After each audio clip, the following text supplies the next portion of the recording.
اچھا ناظرین، اب آپ کو بتاتا چلوں کہ ایک پاکستان کا خفیہ ادارہ جو ہے وہ ایک وفاقی وزیر کے خلاف تحقیقات کر رہا ہے۔ ان تحقیقات کی وجہ یہ بنی ہے کہ اس وفاقی وزیر کا آگے والے بندے کو جب انگریزی میں ٹرانسلیٹ کرتے ہیں تو فرنٹ مین کہتے ہیں، تو جو آگے والا بندہ ہے فرنٹ مین جو ہے اس نے بڑی آت اٹھائی ہوئی ہے، وہ کئی ایک معاملات میں ملوث ہے، اور یہ جو وفاقی وزیر ہیں یہ انتہائی ان کے پاس حساس وزارت ہے، اس لیے ان کے بہاف پر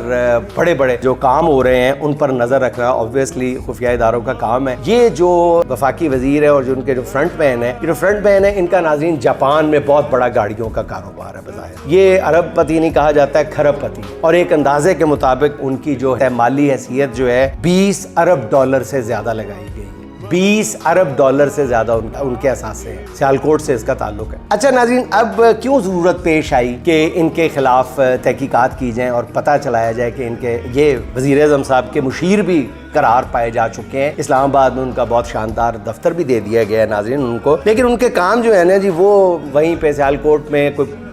سوزوکی کا ایک ڈیلرشپ کا بہت بڑا خوبصورت جگہ تھی، وہ ڈیلرشپ کو متنازع بنایا گیا، پھر نیب کے ساتھ ڈیل کی گئی، پھر وہ 30% پہ ڈیل اٹھا لی گئی، پھر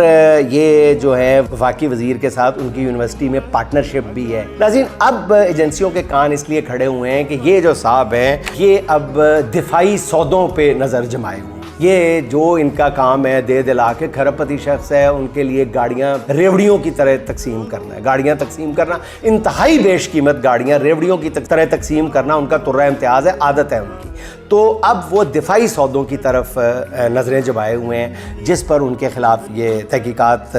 شروع کر دی گئی ہیں۔ آفیشیل تحقیقات نہیں ہیں، لیکن پتہ چلایا جا رہا ہے کہ ان صاحب کے مقاصد کیا ہیں۔ اب وہ باقاعدہ پاکستان میں بھی ہوتے ہیں، جاپان کم جاتے ہیں، بزنس جاپان میں ہی ہے، تو اب دیکھیں کہ اور وزیر صاحب کے لیے یہ ان کی خدمات جو ہیں وہ لازوال ہیں۔ انہی وفاقی وزیر صاحب کا پہلے ایک فرنٹ مین ہوا کرتا تھا، اس کو پچھلے بینچز پہ پھینک دیا گیا ہے اور ان کو آگے کر دیا گیا ہے۔ ان کے خلاف جو تحقیقات ہیں آنے والے دنوں میں پتہ چلے گا کہ اونٹ کس کروٹ بیٹھ